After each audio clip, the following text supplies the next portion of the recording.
श्री सदगुरु को वंदना, वंदो गुरु गुणधाम। पावन संत समाज को सादर करूं प्रणाम। बोले गुरुदेव भगवान की जय, समस्त मानव समाज की जय।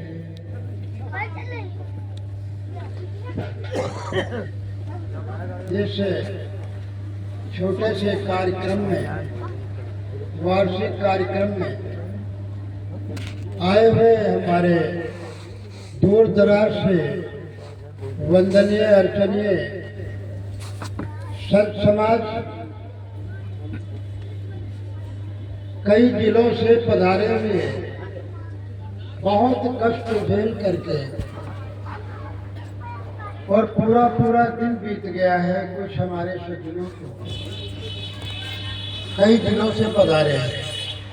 उन सज्जनों को, उन देवियों को हमारी तरफ से बहुत बहुत शुभकामनाएं, धन्यवाद। आप लगभग 10 बजे से ये सत्संग का कार्यक्रम पहले दिन शुरू हुआ है, और उसमें विविध संतों के विचार, सदगुरु कबीर के विचारों को ही लेकर के हमारे जो गायक संत हैं उन्होंने अपने विचार रखा है। प्रवक्ताओं ने अपने सदगुरु कबीर साहब के विचारों को ही आप सबके सामने रखा है। और यह आप सभी लोग जानते हैं, हिंदी जगत के विद्वान और वे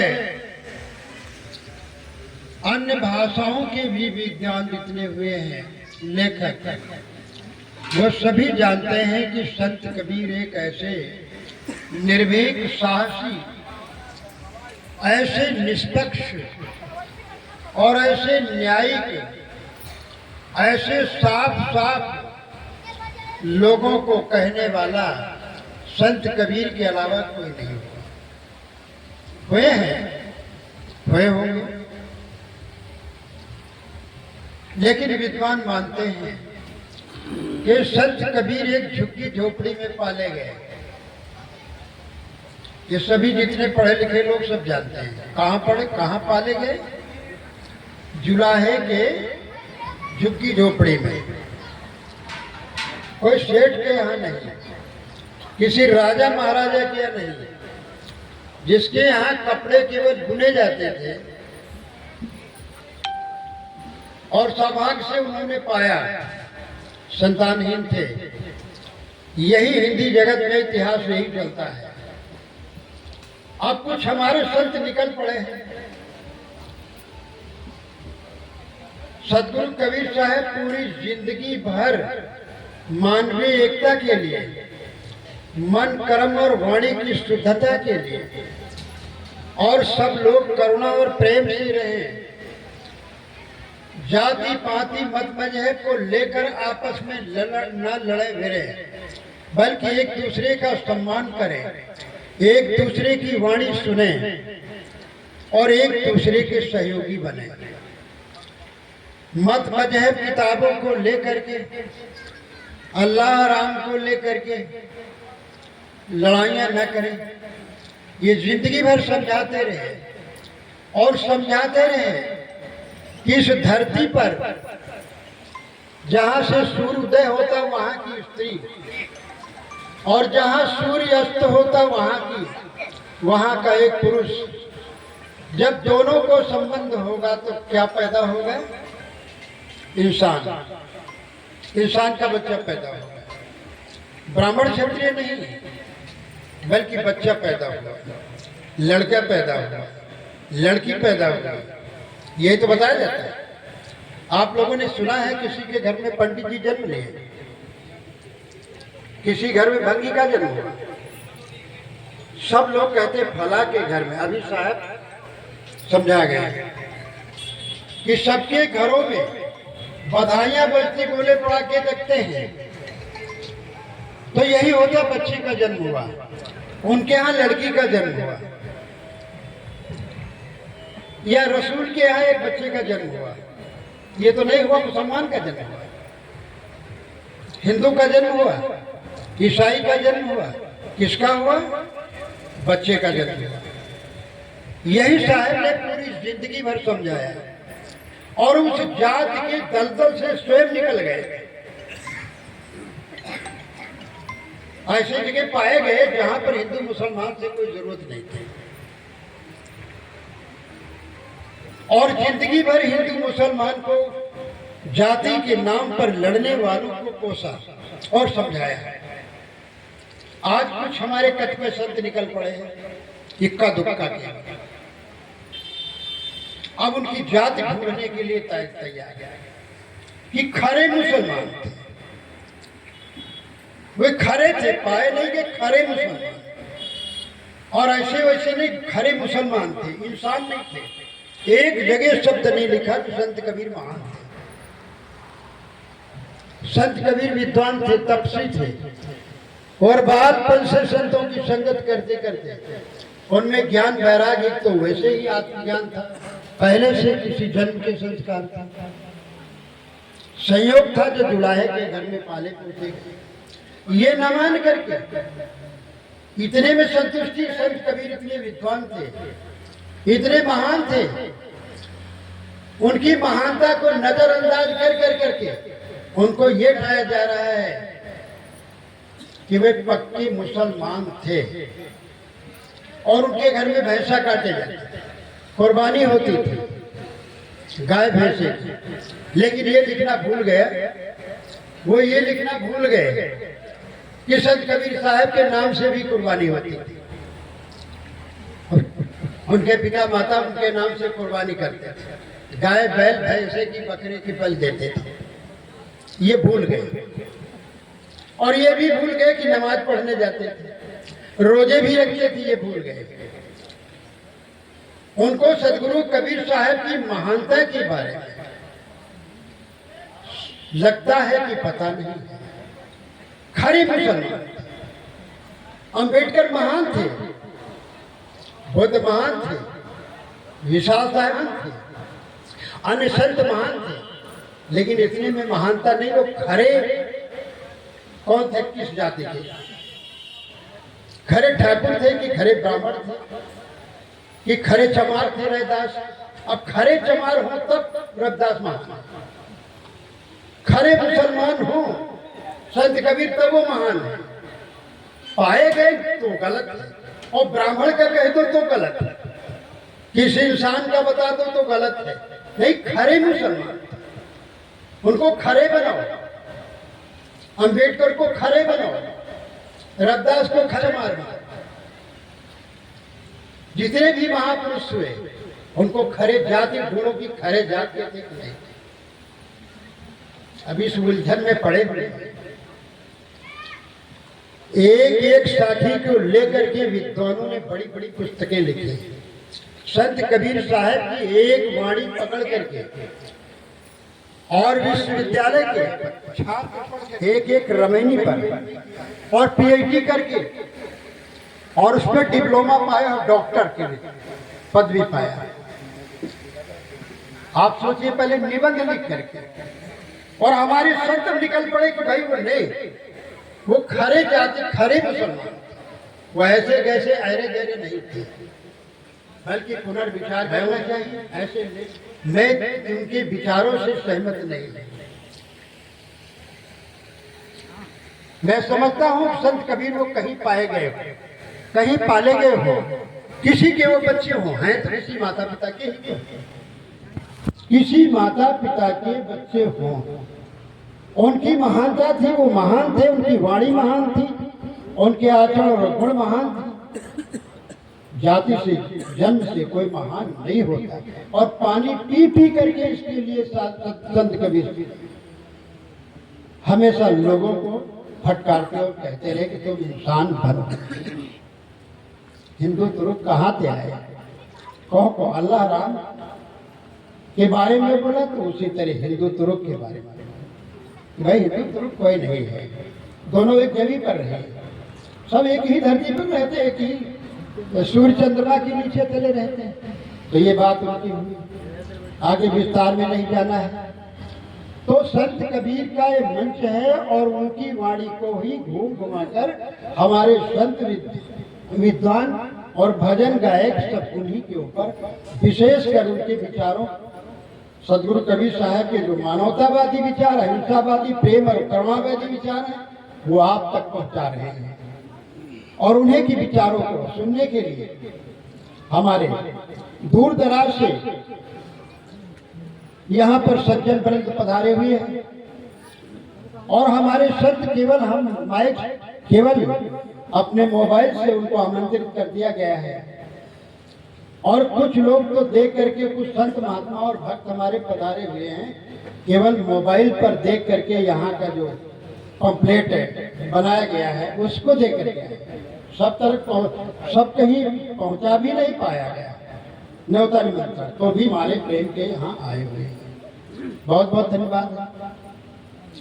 विचारों को सुनने के लिए, संतों के दर्शन के लिए आप सबका बहुत बहुत धन्यवाद। इसलिए आइए, हम सब लोग इतनी दूर से आए हुए हैं, तो जो काम से आज तो समय अब जा रहा है, आप लोग थके हारे हैं, दूर से आए हैं, बहुत लोग भूखे होंगे, हमारी भाई बहन सब लोग भूखे होंगे और थके भी हैं। तो इतने ही संतों के विचार सुनने के बाद आप सब भोजन ग्रहण करेंगे और सुबह पूरा दिन सुनना है। पूरा दिन कल मेन कार्यक्रम है, आज आगमन हुआ है, फिर भी हमारे संतों ने बहुत बहुत व्यंजन परोसे हैं आप सबके लिए। अपने जीवन में सुने और उनके उतारे, उस पर विचार करें। संत कबीर साहब कहते हैं कि पूरब दिशा हरि को बासा, पश्चिम अल्लाह मुकामा। पूरब दिशा हरि को बासा। पूरे हिंदुस्तान के हिंदू कहते हैं कि हमारा ईश्वर भगवान पूरब में है, भगवान विश्वनाथ पूरब में है, काशी में। और पूरे मुसलमान भाई जो हिंदुस्तान के हैं वो सब मानते हैं, क्योंकि मस्जिद का मुंह करके जो है वो पूरब की ओर किया जाता है, उसका दरवाजा के, और पश्चिम की तरफ मुंह करके इबादत की जाती है। तो सब मानते हैं मुसलमान कि हमारा अल्लाह ताला जो है वह पश्चिम में है, पूरब में नहीं है। और हिंदू कहते हैं कि भाई हमारा भगवान पूरब में। तो साहब कहते हैं पूरब दिशा है भाई, पूरब दिशा हरि को बासा और पश्चिम अल्लाह मुकामा। अरे दिल में खोज, ये दिल तुम्हारा दरगाह है, ये काया ही काबा है, काया ही काशी है। तो साहेब कहते हैं पूरब दिशा हरि को बासा, पश्चिम अल्लाह मुकामा। लोग कहते हैं हिंदू मुसलमान, तो साहेब कहते हैं दिल में खोज, दिल ही में खोज। यानी दो बार उसको मजबूत कर देते हैं साहब, दोहरी बात कर देते हैं। दोहरा गद कहे कबीर, साहब कबीर जो कहते हैं तो दोहरा ही दोबारा फिर कह देते हैं, ताकि लोगों को मजबूत ये बात हो जाए। दिल में खोज, दिल ही में खोज, यह करीमा रामा, इसी में राम रमा हुआ है, करीम इसी में है, खुदा इसी में है, बाहर नहीं है। ये कितनी बढ़िया बात बता दिया। लोग कहते हैं संत कबीर मानते नहीं ईश्वर खुदा को, वो तो तुम्हारे दिल के अंदर नजदीक बता रहे हैं कि तुम कहाँ भटक रहे हो। पूरब मत भटको, पश्चिम में मत भटको, अपने ही दिल के अंदर में खोजो। परमात्मा तुम तो यही है, यहीं से सारी आयतें निकली हैं, यहीं से वेद निकले, यहीं से कुरान निकली, यहीं से जिंदा अवस्था निकली, यहीं से बाइबिल निकला, यही दिल दरगाह से, और कहीं से नहीं। इसलिए दिल में खो, दिल में खोजो, यह करीमा रामा। और आदमी, ये तो उसके बारे में हो गई।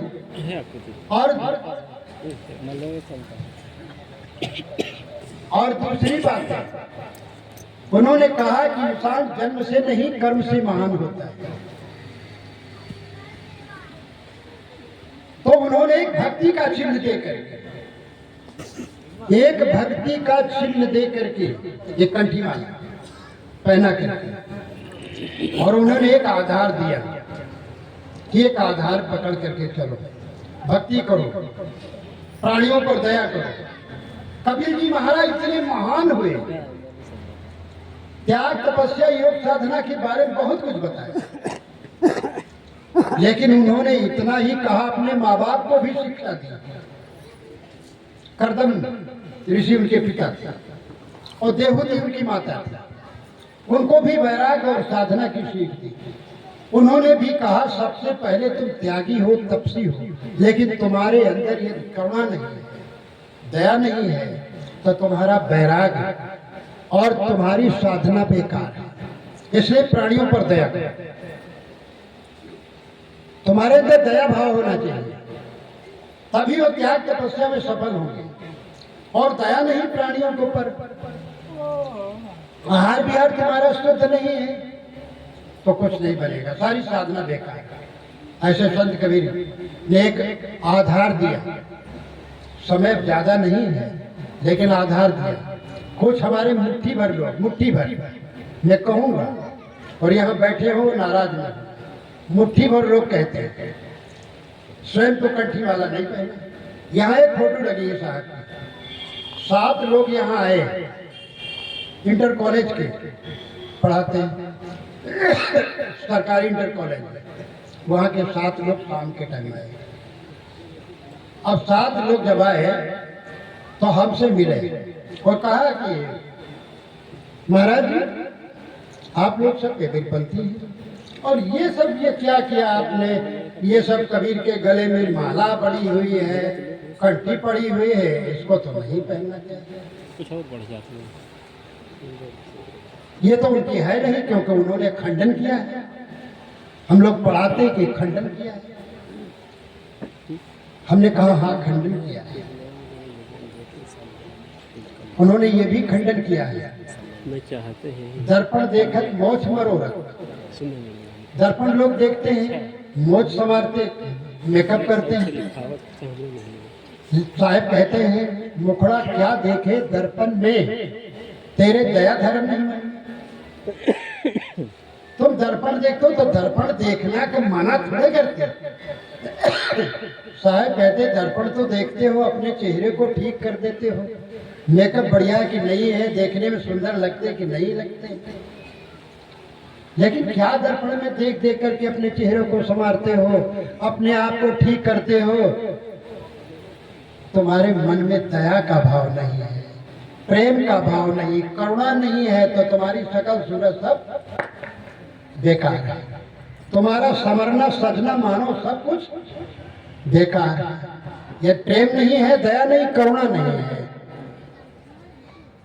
तो कहते तो महाराज हिंदुओं का चिन्ह है। तो हमने कहा ये पैंट शर्ट किसका है, आप लोग जो पहने ये पैंट शर्ट किसका है। हमारे दादा बाबा के बाबा लुंगी धोती पहन करके मर गए। ये पैंट शर्ट किसका है, इधर वाला नीचे झुका है, पैंट शर्ट किसका है, इधर वाला, तो दूसरा कहता है झुका है। अरे चलो फिर कल महाराज जी से बात करेंगे, आज समय नहीं, अब समय नहीं है। पैंट शर्ट किसका है, किसने पहना है, अंग्रेजों ने पहना है। अंग्रेजों के पहले पैंट शर्ट मुसलमान 800 वर्षों तक राज किए, लेकिन पैंट शर्ट नहीं पहने। तो पैंट शर्ट किसका है। अब सोचे कि ये पैंट शर्ट भाई अंग्रेजों का पैंट शर्ट से उतार दें। ये जितना रेलगाड़ी है और इतनी बिजली है, इतना जो कुछ आप देख रहे हैं, नहरें हैं, ये सब कुछ सारा जो कुछ है किसका है, अंग्रेजों का। इसको हटा देने की तो ये सड़क सवाल है। कंठी माला भेज तो हिंदुओं का है। इतनी बड़ी जड़ दी गई है इसके अंदर, दिमाग के अंदर लोगों ने। और रामधारी सिंह दिनकर ने संस्कृत के 4 अध्याय में, रामधारी सिंह दिनकर हिंदी जगत के प्रसिद्ध विद्वान, उन्होंने लिखा भक्ति द्राविणी अवतरी लाए रामानंद। प्रकट किया कबीर ने 7 दीप 9 खंड। द्रविड़ प्रदेश से द्रविड़ लोग भक्त थे, वहां से भक्ति धीरे धीरे वृंदावन में आई, धीरे धीरे यहाँ आकर के पनपी और संत कबीर साहब ने उसको फैलाया। कंठी माला और जनेऊ का आधार दे करके उसका आधार दिया, तो ये कंठी माला भक्ति संतों की चलाई हुई। कितने लोग आए मेरे पास, एक लेखपाल यहाँ रहते हैं इस एरिया में, इधर पूरा साइड में, वो 2 बार आ चुके हैं। उनके पिता आए, उनके भाई आए, उनके चाचा भी आए। हाँ महाराज, पहले तो हम भी कबीरपंथी थे, कंठी माला पहले थे, हम सब उतारता। तो हमने कहा बड़ा अच्छा किए, गला वाला हो सकता है, दर्द करता हो, हड्डी वड्डी कहीं क्रैक हो गई, कहीं ऐसी बात नहीं, वो सब हिंदुओं का चिन्ह है। तो हमने कहा दादा ये जो कुछ आप पोजीशन पोशाक पहने हुए ये किसका है? कहीं हमें नहीं पहनना चाहिए। तो हमने कहा फिर हिंदू जहाँ रहते हैं वहाँ रहना भी तो ठीक नहीं है, हिंदू जैसे करते जो कुछ करते वो भी करना तो ठीक नहीं है। इतनी मानसिकता लोगों की बन गई है, कितने लोग भ्रष्ट हो चुके, कितने लोग जो है दूसरों की बुद्धि भ्रष्ट करते। संतों ने हमें आहार विहार शुद्ध करके एक भक्ति का चिन्ह दिया। लोगों ने कहा महाराज हम जनेऊ कैसे पहनेंगे, कैसे पहनेंगे? लोग हमें देखेंगे कहेंगे ये तो छोटी कौम का है और ये जनेऊ पे। अरे साहब ने कहा तुम कंठी माला इसमें पहनो, भक्ति का चिन्ह है, ये दोनों कंधे पर रहता है, इसमें दया का चिन्ह भी पड़ा है, इसलिए कंठी माला पहनो और महान बनोगे तुम। आत्मबोध करो, संत सेवा करो, प्राणियों पर दया करो, भजन और भक्ति करो, मन और कर्म साधना कर करके, त्याग तपस्या करके महान और मोक्ष गति को प्राप्त करो। तो उन्होंने एक आधार दिया, संतों ने आधार दिया।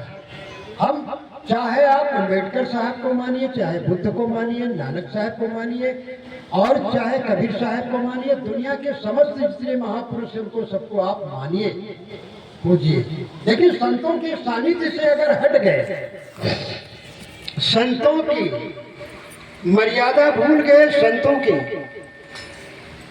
बंदगी और उनके जो है भक्ति भूल गए, तो सारी बुराइयां जीवन में आ जाएंगी। और ये आ रही लोग जानते हैं। कितने लोग रौसा बिलाग के महात्मा आए हुए हैं, मेरे से कहा साहब जी मेरे यहाँ श्री टाहल साहब ने भक्ति का बहुत बड़ा नेपाल तक प्रचार किया, उनके जाने के बाद सब कंठी माला तूरे डाल रहे हैं, कहते ये चिन्ह नहीं किया साहब, आप चल करके प्रचार कीजिए। परसों एक कड़बड़ा के मास्टर साहब फोन किए, वो श्री सजीवन साहब बिहार का, कहा साहब जी यहाँ आइए, हमारे क्षेत्र में घूम जाए, हमारे यहाँ तो सब कंठी माला तोड़ करके खाने पीने, पहले नहीं खाते पीते, लेकिन कंठी माला तोड़े तो खाने पीने लगे। कितनी रोक, कितना बढ़िया, लेकिन तोड़ करके खाने पीने। तो अब भक्त लोग भी परेशान हैं जो बुजुर्ग हैं। अरे तुम किसी को मानो लेकिन अपने भेष भक्ति, अपने संतों को, महापुरुषों को मत भूलो, पतन हो जाएगा, फिर पतन से कोई बचा नहीं पाएगा। ये कार्यक्रम इसीलिए होता है कि आकर के दूर दराज से संत महात्मा आ जाए, उनके विचारों को सुनकर हमारे ग्राम समाज के लोग, हर बिरादरी के लोग और दूर दराज से आए हुए भक्त सज्जन सब सुने और सुन करके उनके विचारों में परिवर्तन करें और अपने आचरण सुधारें, अपना खान पान सुधारें। तो देखिए किसी के बहकावे में ना जाए। भेष भक्ति का निरादर करने से, संतों का निरादर करने से, धर्म का निरादर करने से हमारा जीवन खोखला हो जाएगा।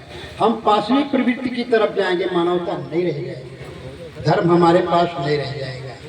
तो आइए हम सब लोग सदगुरु संतों के विचारों को सुने। आज तो केवल वानगी भर की है जो संतों ने जो अपने अपने विचार रखे, और कल विस्तार से आप लोग जाइएगा, नहीं जाने नहीं, 2 दिन का कार्यक्रम है पूरा। पहले ये हुआ था कि आरती दोपहर में हो जाए, तो विचार संतों का हुआ, और भक्तों का भी विचार हुआ कि शाम को आरती की जाए। भक्त दोपहर से सब भाग जाएंगे, सुनेंगे भी नहीं। आजकल मौका कहाँ है, लोग मोबाइल ऐसे दबाए दबाए जा रहे हैं, चाहे खर्ची में जाए चाहे कहीं जाए, इतना टाइम भी बात करने का नहीं। और ऐसी मशीनें शायद फैक्ट्री में तैयार कर दें कि मोटरसाइकिल चलाते चलाते बाथरूम लैट्रिन करने न बात उतरे न रोके न थोड़ा स्टॉप न लगा। शायद व्यवस्था हो जाए भाई इन लोगों के लिए। इतनी भी फुर्सत नहीं है, नमस्ते प्रणाम करने की भी फुर्सत नहीं। मोटरसाइकिल स्टार्ट रहती है वो बातचीत करते हैं, अरे थोड़ा बंद कर दो, रेस्ट वो भी मशीन ले लेते हैं, 1 मिनट बात कर लो, आधा मिनट बात कर लो, तो मौका नहीं। और इस समय तो हमारे भक्तों को मौका नहीं, लेकिन कितना मौका निकाल करके आए बोले। सबके यहाँ देखते फसल काटने वाले आलू खेत जो है खोदना खुदाई हो रही। बाराबंकी के भक्त तो आए हुए, फैजाबाद तक सब आए हुए, इनके यहाँ पेपरमिंट लगाई जाएगी, लेकिन सारा काम छोड़ करके हमने कहा भैया कैसे आ पाएंगे, मीडिया कैसे आ पाएंगे। अरे नहीं साहब, काम तो जिंदगी भर रहेगा। देखो वो हम सबसे त्यागी है बढ़िया। अभी आपने कहा कि घर जो है घर को भूल जाओ, घर को भूल ही नहीं गए, छोड़ करके आए हैं। सब लोग छोड़ करके आए, कोई मोह नहीं, कोई चिंता नहीं, बढ़िया बैठे, भोजन चाहे जैसा मिले, गीला भात मिले, दाल चाहे जैसी मिले, नमक हो न हो, खूब सराहना करते साहब के यहाँ भाई प्रसाद बहुत बढ़िया। तो कितनी श्रद्धा है, कितनी भक्ति है, तो समय निकालना चाहिए। आप लोग ने समय निकाल करके आए हुए हैं, इसके लिए आपको बहुत बहुत बधाई है। और कल विस्तार पूर्वक सुनिएगा। निवेदन है जितने लोग वहाँ काम करें वो काम में रमे, लेकिन मन कान इधर लगाए रखें और आगे आ करके सब लोग सुने। माता एक लाइन में बैठे, पुरुष वर्ग एक लाइन में बैठे, सबके बारे में बता दिया गया। आइए आप सबकी सेवा करने के लिए, और आप लोग भी सेवा कर रहे हैं अपने तन से, अपने मन से, और दूर से आए। कुछ लोग नजदीक के यहाँ पास के आज ही आ पाए हैं बेचारे, तो हमने थोड़ा हंसी में कहा कि कई जगह बदली करनी पड़ी होगी। एक गांव के पकड़िया के आए, 1 किलोमीटर भी नहीं है, तो हम कहा रे बिटिया आई हो तो कई जगह बदली करना पड़ा होगा।